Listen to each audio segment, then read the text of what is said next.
All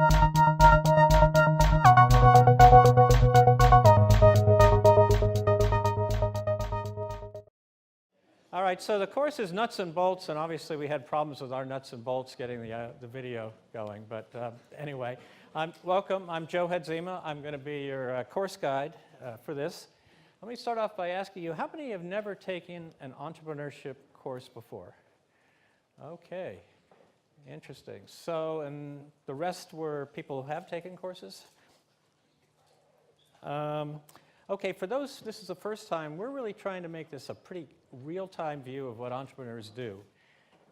And for those of you who've taken a course before, you can maybe apply some of the theory and listen to the speakers and see if you can connect it with reality.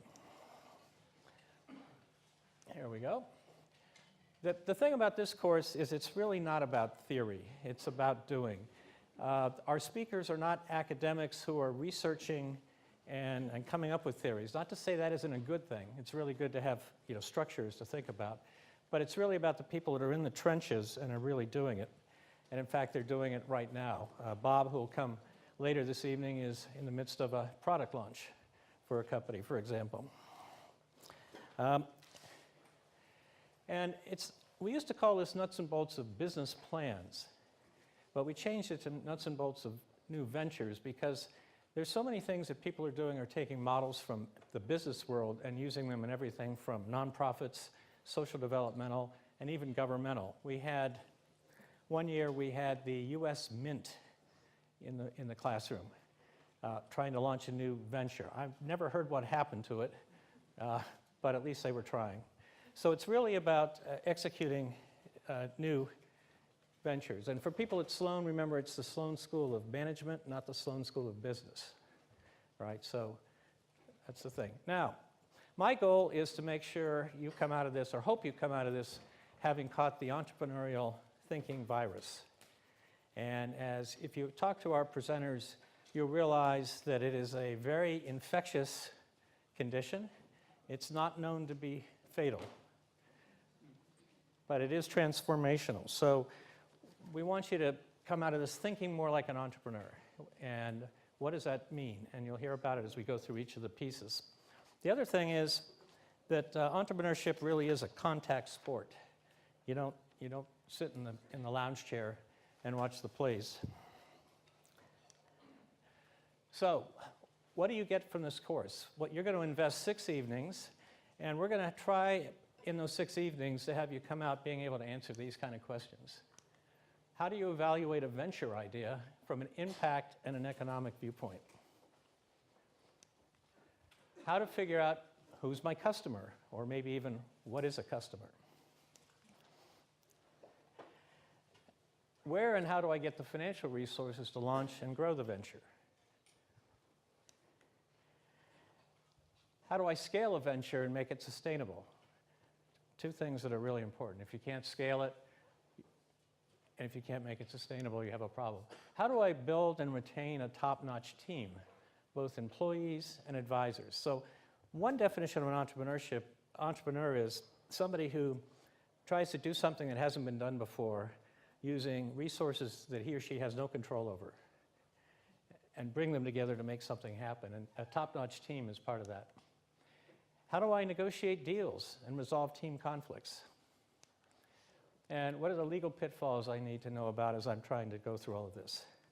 These are and how do I pitch my venture idea once I get all these pieces together? So that's what we're hoping at the end of this 6-evening course, that you'll be able to answer that, or at least have a framework for thinking about it, having seen that from people that have actually done all of those. So let's just get going. We said it's contact sport time. So we have 2 people that volunteered to do a pitch tonight to get us started. Is Ann here? Okay, so we need the mic. Now, my understanding is you're here to pitch for team members. Is that right? Yes. Okay, so she's going to have 1 minute, and then we'll give her feedback or answer questions for 2. Okay, anytime you're ready? Okay. Go. So there's a lot of genetic information out there. over 10% of the population has done either 23andMe or Ancestry.com, and this market is growing rapidly. So in less than 5 years, it will double. And then there are also national as well as academic institutes who are also trying to aggregate more genetic information. And this sort of makes me wonder, why haven't we cured cancer or found any significantly interesting biomarkers for diabetes or heart disease, right? And one of the problems is that we can't aggregate all this genetic information together. And the problem is that once you share data as sensitive as genetic or medical information, somebody could, in theory, copy and paste it and put it behind their firewall, and then you have no control over it, and you can't revoke access to it. What we propose to do is to make a marketplace for genetic-based artificial intelligence models that would be used by researchers to predict disease and disease biomarkers. And that's 1 minute. Okay. You want to wrap up? Should I? Okay. Okay. And Bob? Now, part of this is have you realize how quick 1 minute is. Yeah, it is really quick. It is pretty quick. So why don't we have 2 minutes for questions or comments, and I'm going to ask Bob Jones also, who's our presenter of the second half, to help out here. Hello again. Okay. And who is? Yes. Okay. Do you want to ask for feedback from the audience? Feedback from, or questions if you're a potential team member? I have a question for you. How many of you raise your hand if you're now eager to work for Anna? Yeah. Oops. Now your feedback. Sure. What would you have said if you had another 30 seconds? So for the videotaping, what would you have said if you had another 30 seconds? Is this a team effort? You're giving her 30 seconds? It's like the. That's a little trick. So I guess if I had another 30 seconds, I would tell you about our amazing team. We already have, it's not just me, it's 10 other people. We have 2 advisors, including Manolis Kellis as well as Thomas Harjono in the Media Lab. And we also have a lot of bioinformatics postdocs, as well as lead software engineers from, I cannot disclose from where they are. But in addition to that, we're really excited about demos that we're doing at the end of the month, and we're looking to recruit people who have expertise in business or sales. Okay. And we thought this would be a good place to pitch. Bob, you want to have a comment here? Or Now raise your hand if you're eager to work for Anna. Maybe not. All right, we're getting some more. All right. We're getting a little warm. Okay, I think you missed a couple of things. Okay. But Bob, you want to hold the mic and? is mine on? Dave, is my mic on? Now it's on. No, it's not on. Okay. There you go. All right. Thank you. Well, actually, I think we should cure the second presenter, and then I'll Do both together? Yeah, Okay. because I think this is really hard. Part of why I thought we should give Anne a round of applause is standing up in front of a couple hundred people.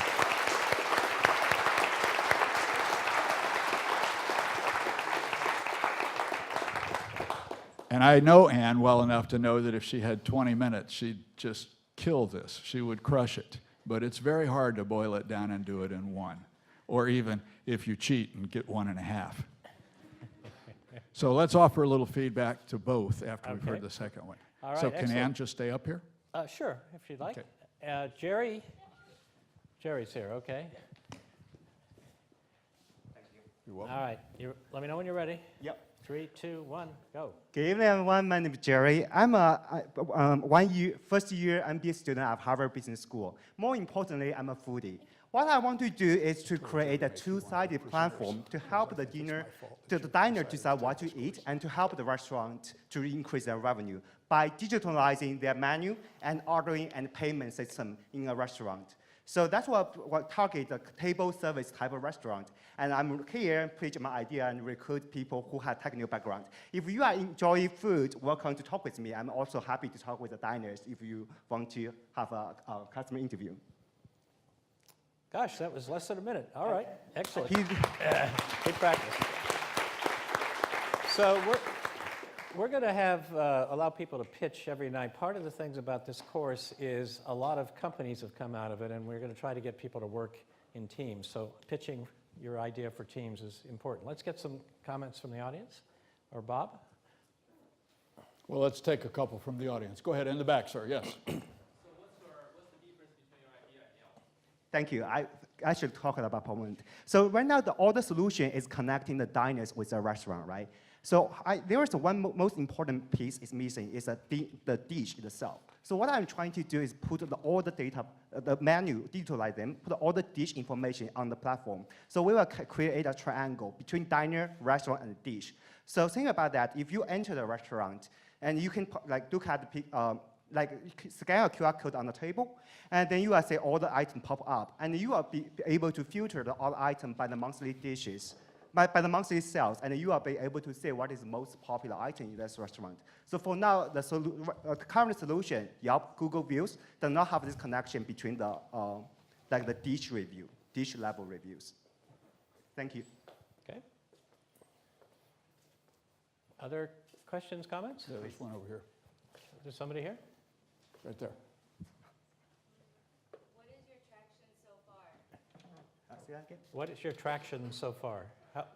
Where are you in Yeah, do you the have journey? revenue? Do you So have I just finished a boot camp, Startup boot camp at the HBS, and I'm going to, there's another workshop at iLab. I'm not trying to advertise that, but I'm part of the workshop, and I will go through that. So right now I just finished the customer interview phase, and right now I want to find some tech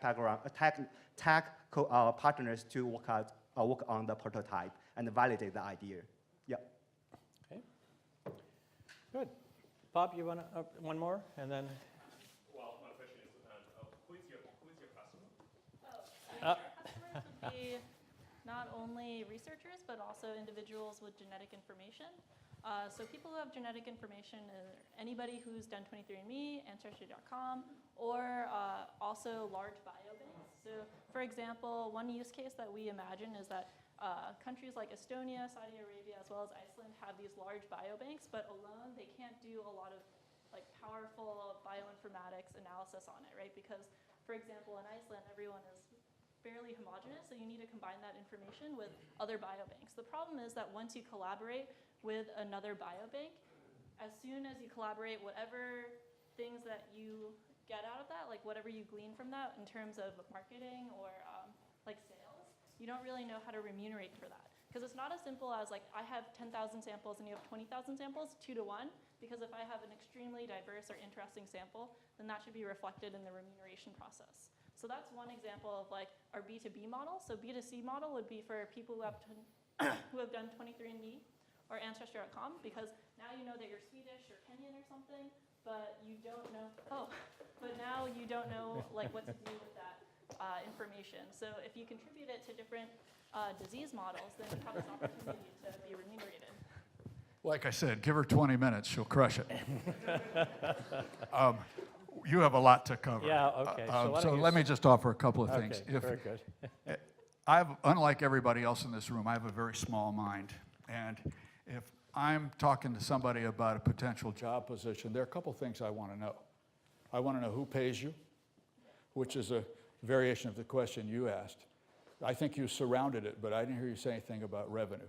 So I'd like to know a little bit about what's the unmet need, what's broke that you fix, how do you know, how are you going to make any money? Tell me a little bit about your team, and tell me what you're looking for. Because if I'm an ace marketer and what you really need is the accounting staff, there's no point in having the conversation. So tell me what you're hiring for as well. So that can be done in 60 seconds, but it's not easy. And for what it's worth, Tuesday night of next week, we have a whole unit called Presenting Your Venture. And we will haul a number of you up front to take a crack at this. Okay. Thank you, Bob.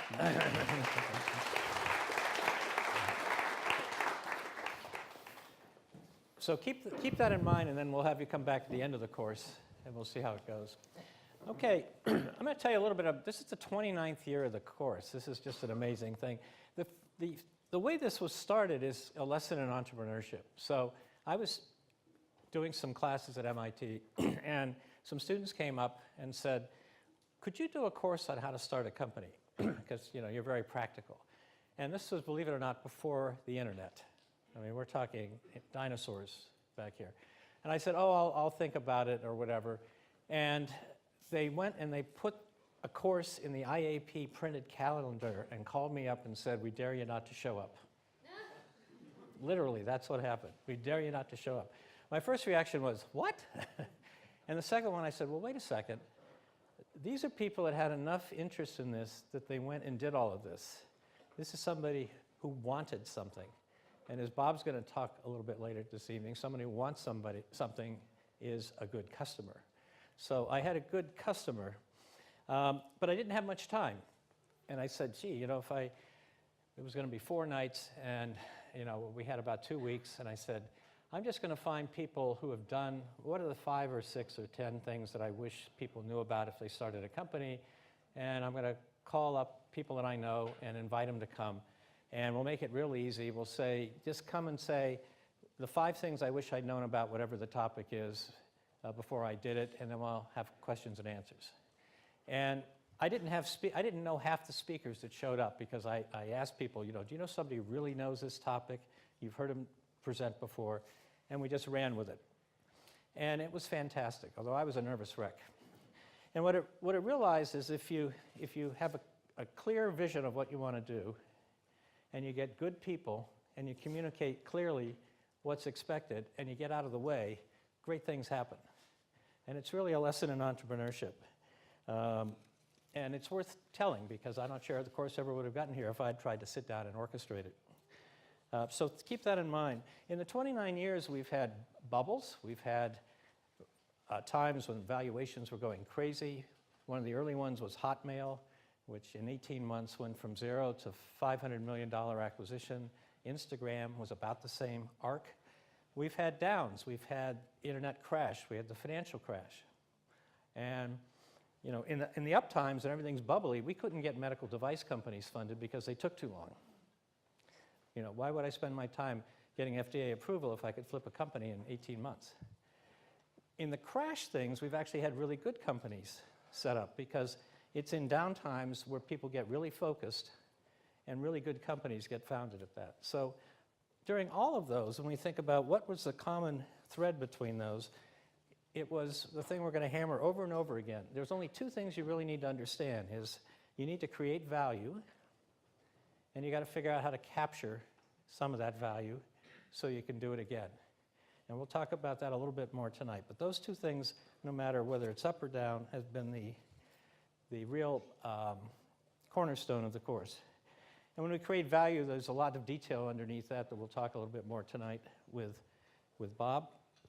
And capturing some of the value is called business models, and we're going to talk about that tomorrow. So no matter what your venture is, these basic things apply. But in order to really make the venture go, you're going to need some people.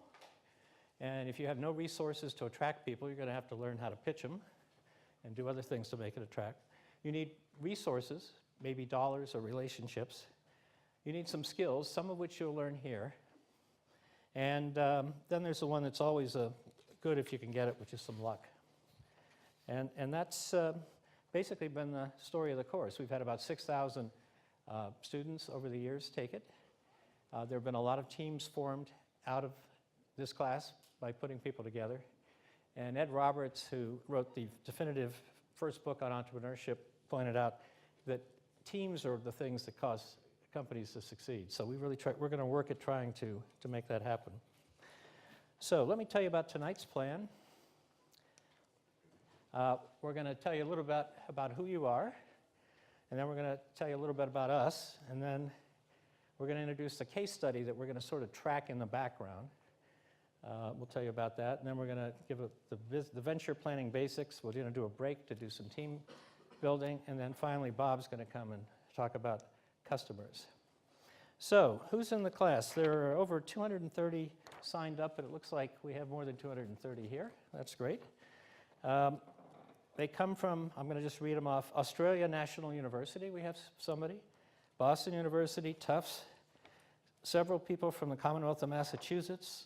We have Harvard College, Kennedy School, Harvard Business School alums, the Law School, Harvard Graduate School of Education, School of Public Health, and Harvard Medical School. We have Northeastern, Rhode Island School of Design, University of Massachusetts, University of West Indies, Rice University, Syracuse University, Wellesley College, Wentworth, Zaragoza University, Several private companies. We have people from Draper Labs, from NEC, and some venture funds. We have undergraduates. We have graduate students, postdocs. We have some venture mentoring service mentors, faculty, alum, and staff. So it's a very clear, easy thing to try to teach all of those people the same thing. So let me just, from the audience, how many people, who's from Sloan School here? Okay, people not in Sloan School see their hands, okay. Who's from engineering? Okay, and science? And humanities? And architecture planning? Did I miss anybody? Is Mediate Arts and Science a separate school? No, that's architecture. Okay, good. Okay, so again, Sloan people? All right, this is unusual. Did somebody tell you this ahead of time? Normally what we find is all the Sloan people are on one side and all the engineers on the other. And the first thing I do is say at the break, go on the other side and introduce yourself. So you're scattered around, so we'll just have you introduce yourself to the neighbors later. Okay, so you signed up at the reading list. Let me tell you some of the areas that we're interested in. We have neuroscience, AI, mental health, environmental sustainability, battery design for grid storage, solar, including material science, systems, and AI, K-12 education, energy systems, including smart grids. We have blockchain, building efficiency, smart cities, impact investing, hardware-focused, women's sportswear, housing, augmented reality, virtual reality, IoT and robotics, machine learning, medical devices, 3D bioprinting. There's a family foundation, cybersecurity, wearable devices, electronic medical records, agriculture, fintech, and women's health. So again, quite a homogeneous group. The experience level, we have a four-time founder of energy startups. We have an ousted founder of a company. I'd like to talk to you later. We've had people, this is the first course ever taken, several other entrepreneurship courses taken, second year of a startup, entrepreneurship courses at other universities, somebody who took nuts and bolts 12 years ago. We have some startups, 15 years of business experience in large companies, and as I said, venture mentoring service members. So it is a diverse audience. We hope what we cover is going to be useful. If it's your first time, just soak it up. If you've done this stuff before, just think about the past experience and put it in a new framework. I learn something every year from doing this course. So our first equation, since it is MIT, given that diverse group of people in the audience, the task is to maximize H. Does anyone know what H is? Some guess. H? Human. Well, that's good, but that's not what I was thinking. H? What do we all want to be? Happy. Happiness. Okay, so we're maximizing happiness. Actually, this is a universal theory, but what's R? Reality. Okay, so revenue, was that a Sloan student? Happiness for a Sloan student is reality divided by what? Expenses? Well, that's a subset of the universal theory. Who said reality? Okay, reality, and E is? Okay, so happiness is reality divided by expectations. Okay, and this applies to so many things. So the reality is, I'm only going to be able to do so much, and I want you to be very happy. So I want you to lower your expectations. And if you lower them low enough, you'll be infinitely happy. We all understand?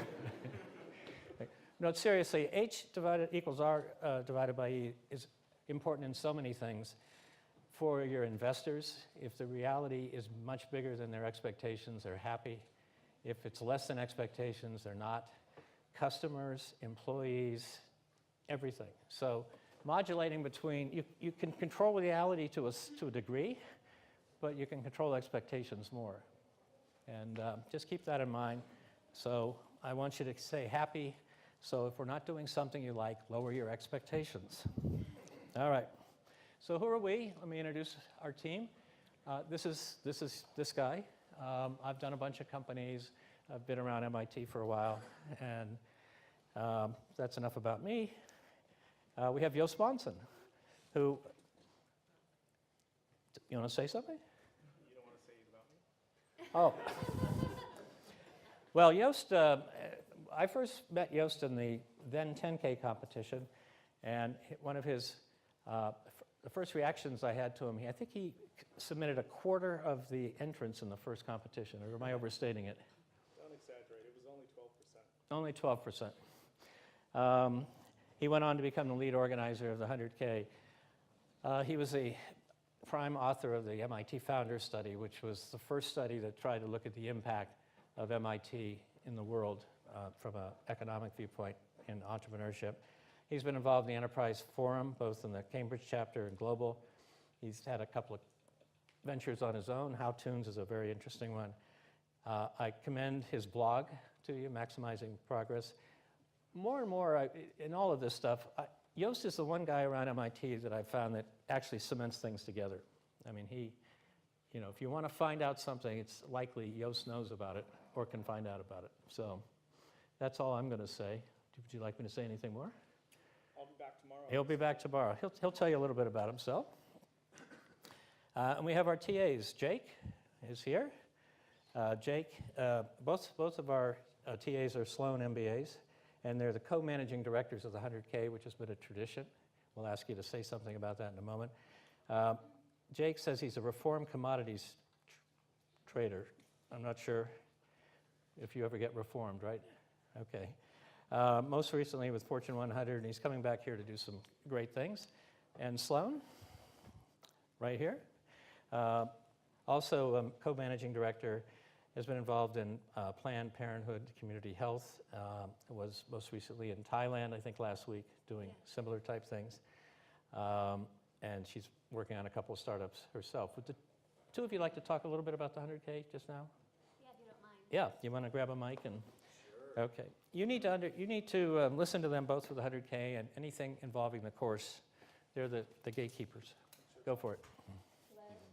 I can also talk really loud. I think it's on. So we're like he said, we're the 100K co-managing directors. We're really excited to be teaching this course. First off, if we don't respond to your first email, look around you. There's a lot. Please remind us. Don't worry, we'll get to you eventually. With the 100K, it is a fantastic competition. Who in this room has heard of the 100K before? So where are the rest of you been running? Perfect. I think we've got a few committee members in here as well. Hold on. How many of you guys have applied to part of the 100K before? See, that's the problem, and that's part of what we want to talk to you guys about. All of you, regardless of stage, should be applying to 100K. At the very worst, it makes you put all of your thoughts on a paper and organize them. At the very best, we have teams who thought they just had a back of a napkin idea that get in the semifinals, they get into the finals, get the mentorship and the resources. It's not just about winning. The entire process is meant to help you get to the next level. And so all of you have heard of it, and like 6 people raised their hand in terms of applications. So just a plug, next application is probably open around early March, so start getting that together. And sign up for our newsletter. Okay, excellent. At the break, we'll go into some logistics about the course, but that's a good start. Now, speaking about the 100K, we have a case study. A case study is Virtual Inc. You know, it's so easy in many things to go and find somebody who, I had an idea in the dorm, and we started a company, and then we went public, and now we're billionaires. And so you don't really learn a lot about that because they don't really tell you about how it happens. The thing about Virtual Inc. and Ronald Cherry is that he entered the 100, then 50K 3 times with 3 different ideas until this one came along. And he actually launched the company with this. And he's going to come back on the last evening of the course and give you the kind of details you never get people to talk about unless you get them a lot of drinks in a bar at night. So we'll be touching on this course. At bits in time, but let me tell you a little bit of what it is. It's a computer peripherals company, which was a device to transcribe what was on whiteboards. And let me just show you a little bit of what the product currently looks like, if I can get it going here. Let's see, I guess I have to do it up here. Here we go.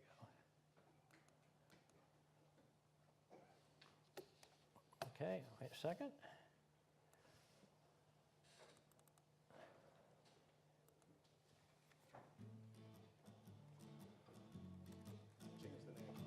Unlike conventional interactive whiteboards, the small and portable MiniOh Teach interactive system transforms any ordinary whiteboard into a state-of-the-art teaching tool, quickly and easily. The system includes the wireless MiniOh Teach bar and rechargeable stylus. It's so easy to set up, it'll be ready in just a few minutes. Simply place the MiniOh Teach bar onto your classroom whiteboard. Plug in the MiniOh Hub wireless receiver and launch the MiniOh Studio software. Push the calibration button on the bar and the software will lead you through the process. That's it, the system is ready. Now you can start teaching with interactive lessons, websites, audio, video, and so much more. The MiniOh Teach interactive system. Bringing interactive teaching to your students? Simple.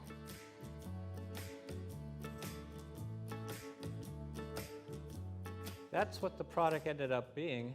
And in fact, I liked all those smiling faces of those students. I don't see too many out there right now, so everyone give me a smile. So why do we pick this one?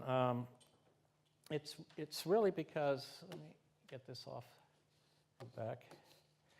It's really because it's a simple idea to think about, of what it is, and technically there's some challenges that Ronald will talk about. But it is really a whole bunch of lessons about entrepreneurship tied up in one company, and the last session is the time to come and get all those pieces.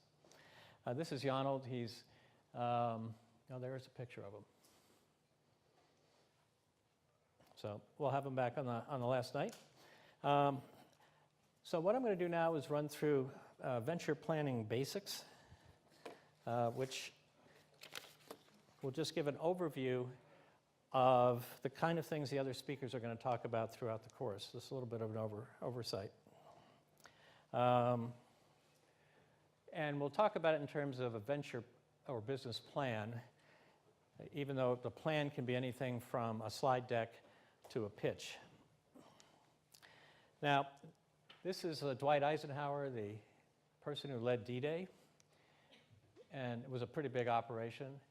And the question is, why write a plan? His famous quote was, "Plans are worthless, but planning is everything." So whether you actually write it or not, you do have to plan. And there's another famous quote, "No plan survives its first contact with the enemy," was that the German admiral. So why write a plan? Well, because I have to. It's needed for financing or strategic partnering, to explain to business to customers or suppliers, and to attract key people. But the real reason is you need to understand what the business or the venture is. And it's really a planning process. And another trite phrase, people don't plan to fail, they just fail to plan. And it happens over and over again. You're going to have to figure out who your customers or users are, why they will buy or use your service or your product, what they'll pay or who can you get to pay for it, how you will be able to capture value for your efforts, how will you make and deliver it, what resources are you going to need. You're going to have to answer all those things. So it's really simple, no matter what kind of venture it is, whether it's a web or an app or a social thing. As I said before, it's create value. If you don't create value, you don't have anything. But creating value and not harvesting the value is basically philanthropy, right? You got to get some way to capture value so you can do it again. Now, the concept is easy, but the answers are not. So we're now going to have a dramatic reading of a scene from The Social Network, from our crack TAs. I don't know who's going to be who. I'll be Eduardo. Okay, so we have Eduardo and Mark, did people see the social network? Have you seen it's about Facebook, the founding of Facebook. Okay, I'm going to click so you can see the text while they read. Who's starting? Sorry in advance for what you're about to see. I'm Eduardo. Okay. All right. So go ahead. It's time to monetize the site. What does that mean? It means it's time for the website to generate revenue. No, I know what the word means. I'm asking how you want to do it. Advertising. No. We've got like 4,000 members. Because the Facebook is cool. If we start installing pop-ups for Mountain Dew, it's not gonna... I wasn't thinking Mountain Dew, but at some point, and I'm talking as the business end of the company, the site. We don't even know what it is yet. We don't know what it is, we don't know what it can be, we don't know what it will be. We know that it's cool, and that's a priceless asset I'm not willing to give up. When will it be finished? It won't be finished. That's the point. The way fashion's never finished.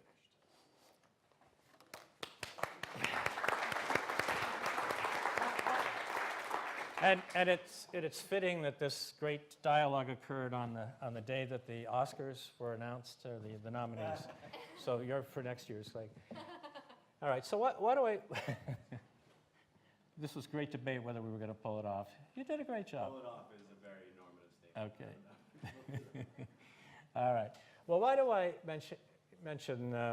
put this up there? Because there are two things there. It emphasizes the create value stuff. They had 4,000 users that they were creating value for. And they were at the early stage trying to figure out, well, how are we going to capture some value? And the problem was, well, we don't even know what it is yet. But this is a constant set of questions that are asked.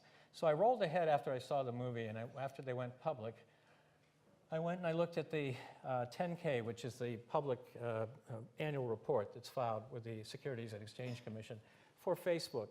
And they were still answering the questions. Their mission was to make the world more open and connected. And they had topics. How do we create value for users? Literally, they had a whole section of the annual report. How do we create value for developers on the platform? And how do we create value for marketers? So even then, now that the company's public, they're thinking about this. They weren't even at this time really sure how they were going to make real money. It does turn out to be advertising a bit at the end. But it's a constant thing. It's not something you do at the beginning and say, okay, I got it, I'm done. And as Bob's going to show you in his section coming up later tonight, sometimes you create value for one set of users so you can use those users to create value for other sets of users. He'll make it pretty clear about that. So you're always rethinking of what the business is. So create value and harvest value. Now, sometimes thinking about what goes behind a company, you have a good visual. So I have this pyramid. At the top is the mission statement. Underneath that is the elevator pitch. Everyone familiar with the elevator pitch and where that came from? That's where, when all the financing people were in high-rise buildings, you'd get in the elevator and you'd have whatever it took to get up there to talk about what your idea was so you could get a meeting. Now that all the venture guys are on two-story buildings, it's a whole different experience, but it's still an elevator pitch. The elevators are slower, but you still have the pitch. Underneath that is the executive summary that gives more detail, and under that would be a PowerPoint presentation. And if you get to it, a full plan, and the plan's based on a bunch of pillars of things that you need to support the plan. In terms of, what does this all mean and how big is the breadbox? One sentence or paragraph for the mission statement. You saw with Facebook they had done that. Elevator pitch, 30 seconds or less. Executive summary, 2 to 5 pages. PowerPoint, we'll talk about that a bit, the 10, 20, 30 rule. 10 slides, 20 minutes, 30-point font. That's Guy Kawasaki. A full plan, if you have one, would be that, and the detail underneath it. So we'll come back to this pyramid. These slides, by the way, are available on the website, the nutsandbolts.mit.edu website, as will Bob's. Okay, so now back to who's supposed to write this or think it? The founder alone? The team? Hire someone? It really doesn't matter. At the end of the day, you need to own the plan. You need to really have an understanding of what it is you're doing and be able to articulate it. One thing an entrepreneur is always doing is he's always selling. He or she, excuse me. Always selling. You're selling the product, you're selling the idea to employees, you're selling the idea to financing sources. So in order to do that, you really have to have full command of what's in the plan, even if you don't have all the underlying details. So it really is a selling document. And when I say plan, it could be the pitch deck, it could be the elevator speech, any one of those things in the stack. It has to be exciting, but it has to be defensible. An element of a full plan would include all of these, and we're going to be touching on parts of them each night. Opportunity, market research analysis. The Sloan people will recognize these, but that's the full panoply of things. Notice that technology is not necessarily a section, right? It's not about the technology. It's about what the technology can do for somebody who's going to pay you for it in one way or another. Just some basics on what it should look like. Either a cover page or first slide should have some info. Confidentiality and securities law legend, I'm going to show you that in a moment. This was the Virtual Ink cover page back in the day. And then this is the confidentiality agreement they put on it, or statement, and control copy for us when they went to raise money. And we'll talk about that on the legal issues night. That's Thursday night. And of course, once the lawyers got a hold of it, it got a little bit bigger. Do we have any lawyers in the audience? Oh, okay. Now, we'll come back to that. So what part of the, do you think either investors think about or read first in a plan or when they're listening to a pitch? What's the first thing?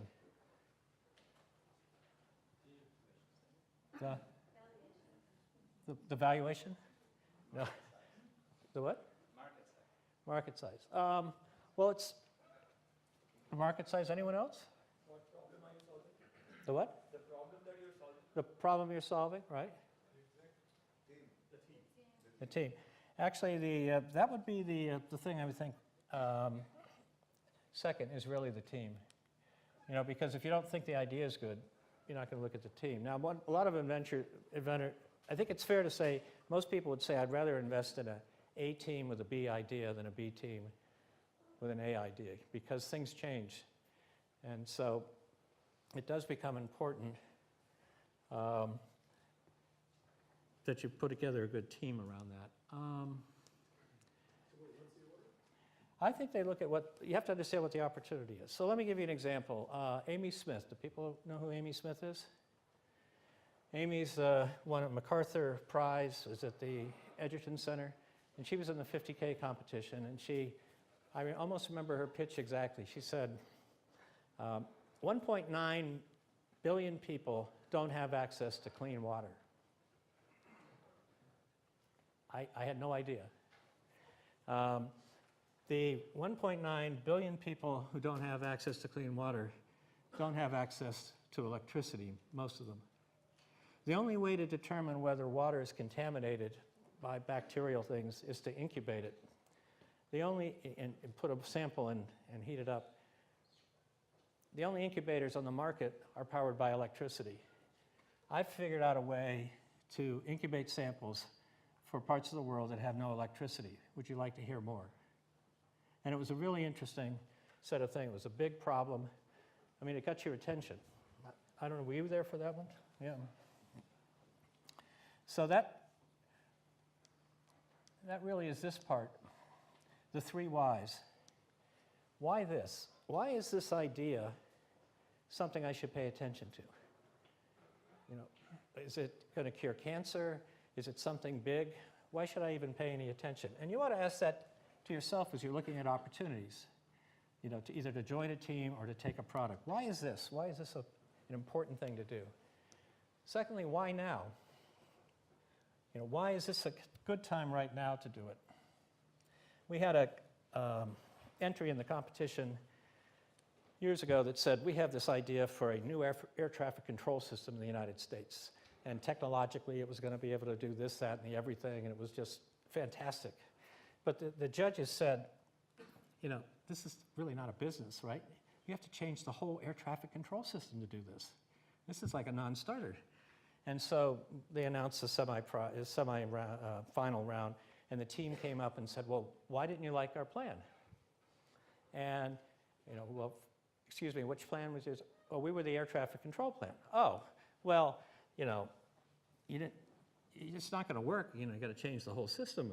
And they said, well, didn't you know that the FAA has put out a request for proposal for a new air traffic control system? No, you didn't tell us that. So that's an example of a great technology, and that was the right time. It's a big, big problem.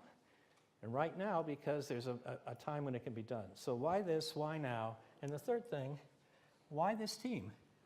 Why do I think these people are the right people to do it? I think those are the three things when you're making pitches or you're looking at ideas that I look at anyway. Why is this important? Why now? Why this team? And then there's the fourth one. This is, you know, you've really hit the home run if they have the fourth one, which is, why won't this work? Right? So you've captured them enough. Bob has an expression probably in sales and marketing about the fourth part. Maybe you can, when you come up, talk about that. But why won't it work? But you don't get to that if they don't have interest in the first things. Does this make sense? Okay? All right. Executive summary. This is the think of it as either the executive summary or the introductory slide in a pitch deck is really like a resume. It's the reason you're going to get a more extensive discussion. So it has to lay out what it is in a way that's understandable and that somebody would get excited about. It says a whole bunch of things. Who you are, you know, what's your strategy, vision, what are you going to do? It's basically answering those three questions. Why this? Why now? Why this team? Think of Amy Smith's statement when you're writing your own plans or putting your own pitch together. Can I make something as powerful as that? For whatever it is. It doesn't, she was trying to solve, you know, worldwide water shortage problems. That's a big problem. But there are plenty of problems that are still important that are not 1.9 billion people. One thing to point out is you don't want to put in either the pitch deck or the plan terms of the deal for reasons that are both securities law reasons I'll talk about on Thursday night and for other tactical reasons. So you're really just saying, here's my idea, here's what we're addressing, here's the team that's doing it, and are you excited? So let's look at a few examples.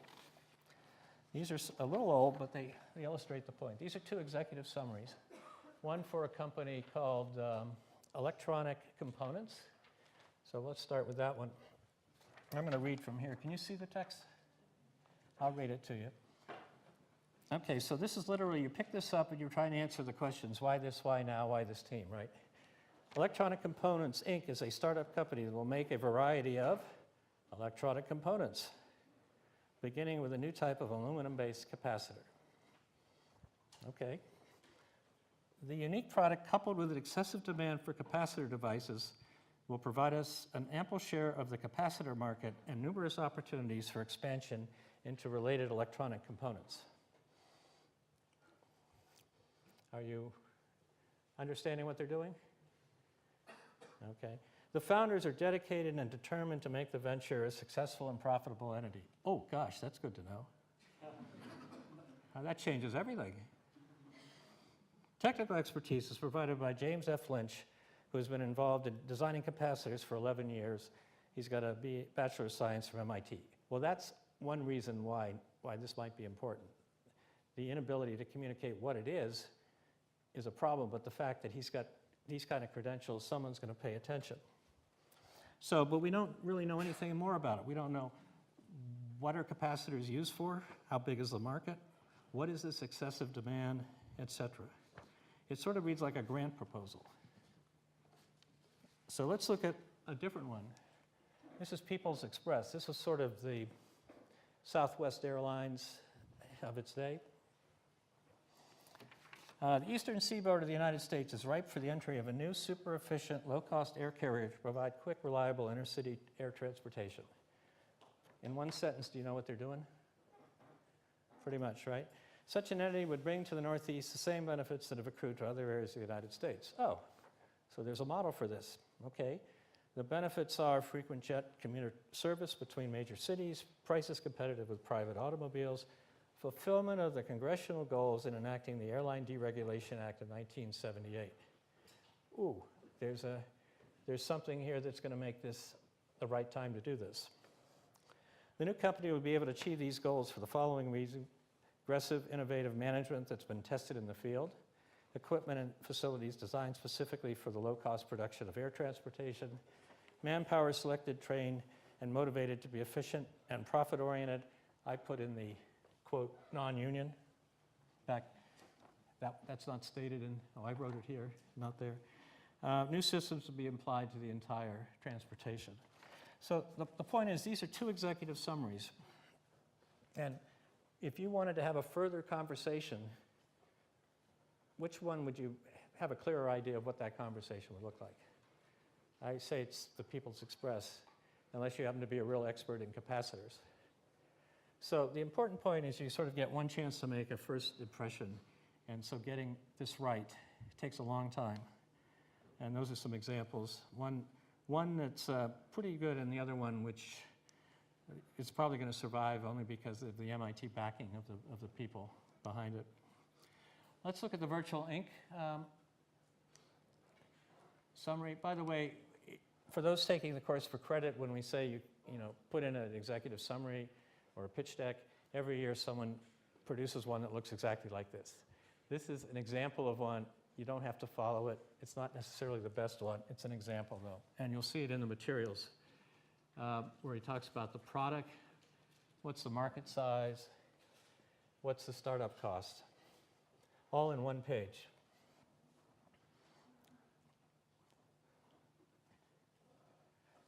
So that's an example of that. Okay, so now moving into the body of the plan, or as we get further into the deck, what's the opportunity? How big is the opportunity now? How big could it be over time?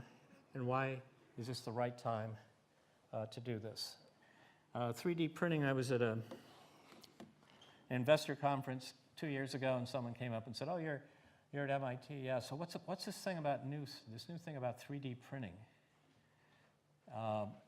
And I had to say, the patents expired on that years ago. And we were at the, how many people went to start MIT the other night? Was anyone there? It was great to hear the person from GE Ventures talking about how 3D printing was going to be a major thing for the future of companies. And they're sitting in the first row is Martina Hatzopoulos, who was the founder of the first 3D printing company. So the point is, sometimes it takes a long time to get a technology to market. So when you're looking at it, part of the trick is can I get this technology to market in a smaller segment quickly, or am I going to have to spend a long time to do it? So the convergence of opportunity and solution can be important. A market analysis, who's in the market now? Who are you disrupting?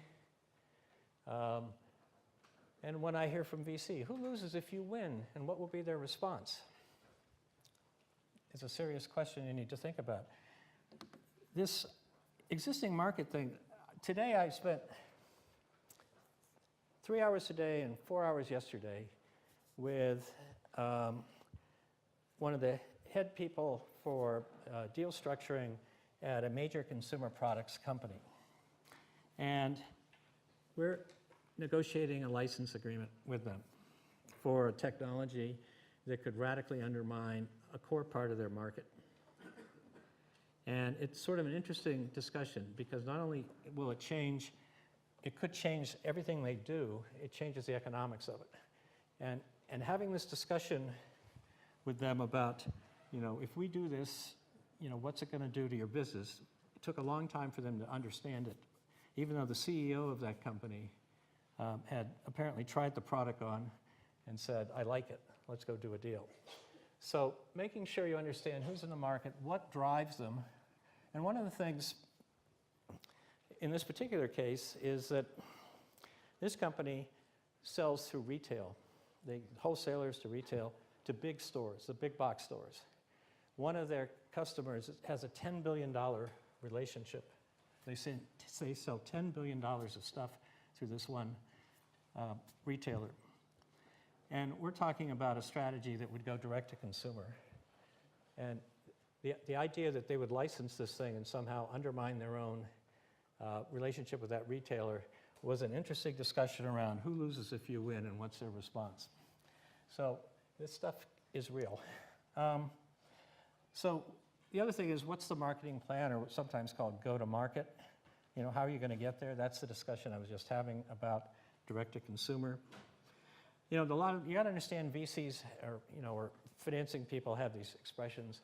Okay, so I like what you're doing, but the question is, will the dog eat the dog food?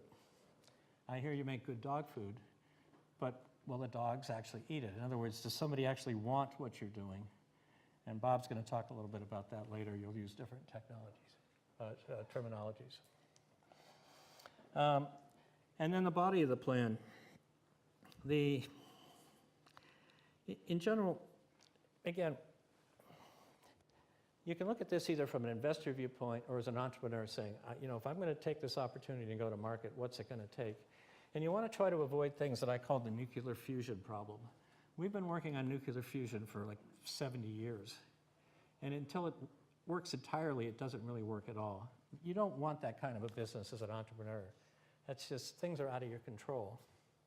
You want to find something where you can actually figure out how to develop the product or the service in a time frame with the resources and have people believe you so you can raise some more money or move on to the next stage.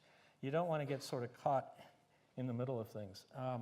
I looked at Zipcar in the early days, and although I was really, you know, pleased with the idea, I thought it was great, and they've since transformed a lot of the industry.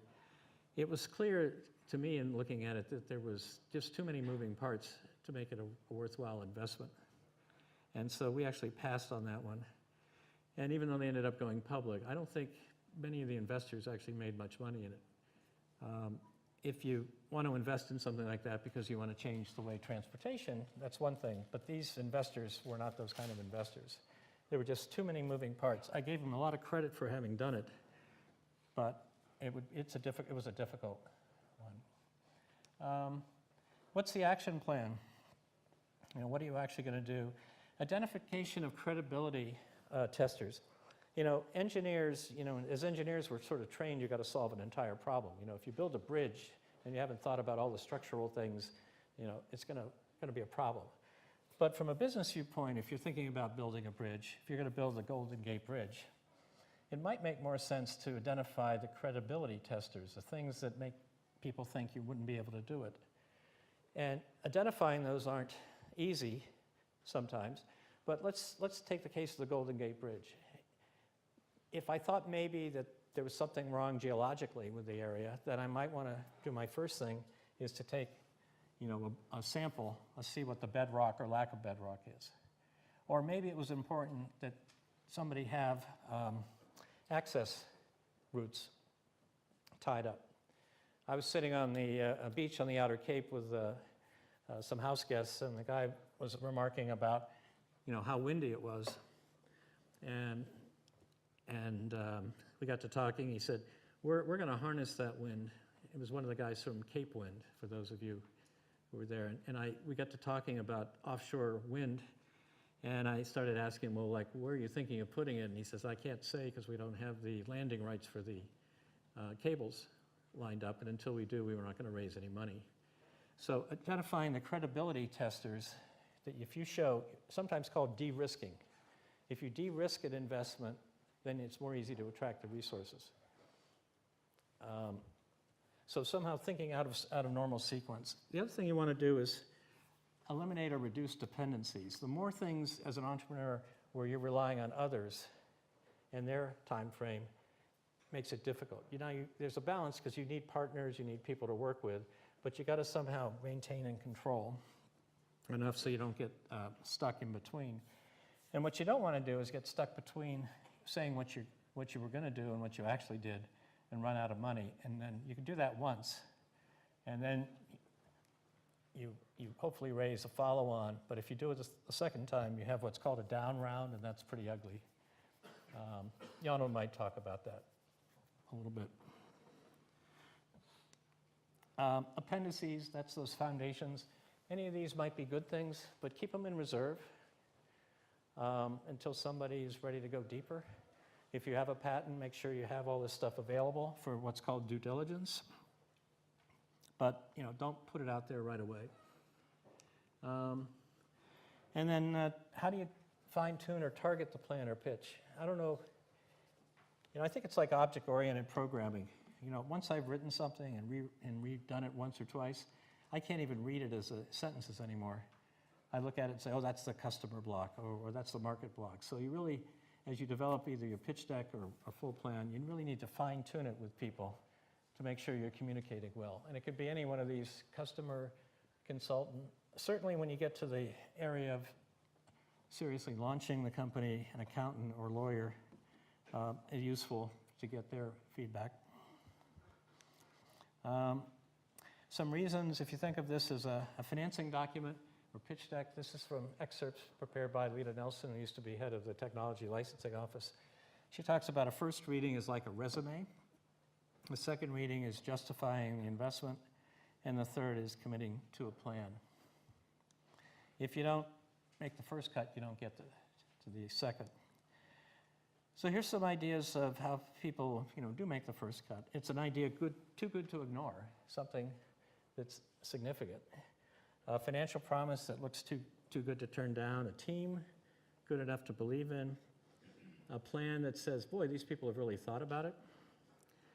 Details that give assurance of insight, commitment, and follow-through. And format and style that shows passion, but some sanity. Believe it or not, there are some insane investors or entrepreneurs out there. Those are the reasons people make it through. Why do they fail? Well, some of the reasons are sometimes the market isn't big enough, for an investment opportunity.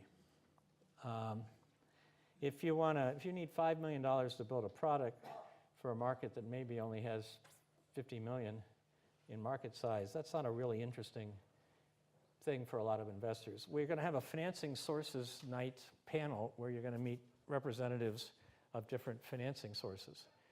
And we talk a lot about venture because it sounds so sexy, but in fact, venture capital is a very small part of any financing that launches companies.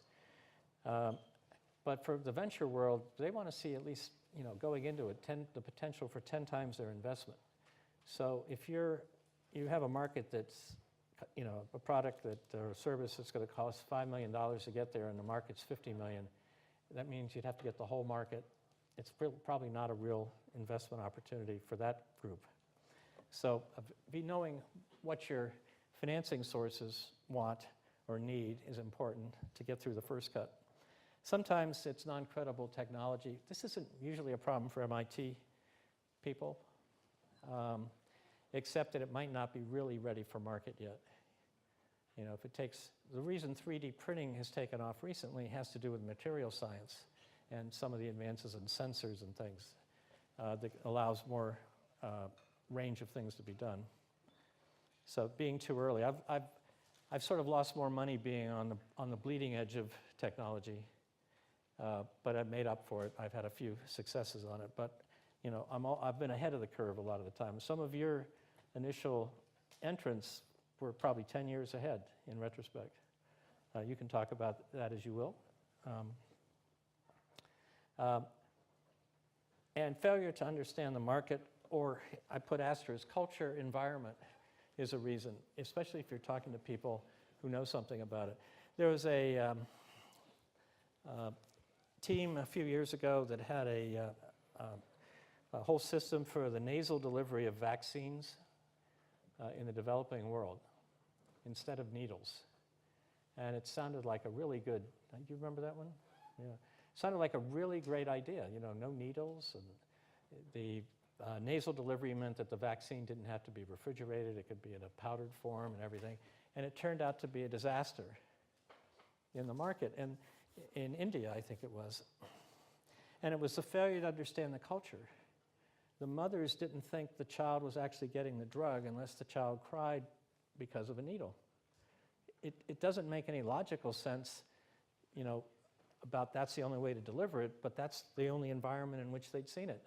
If my child got the shot, you know, the children that did, you know, didn't get the disease or were cured, and the ones that didn't. And so that, because they didn't understand that, they really tripped up a bit and had to go back to the drawing board on that.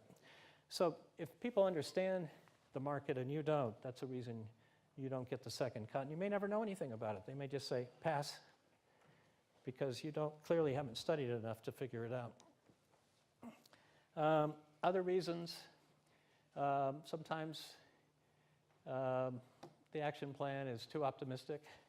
We've seen that a little bit in the Kickstarters, where, you know, people raise money and then the time comes for the thing to be delivered and it's not done because they vastly underestimated what it would take.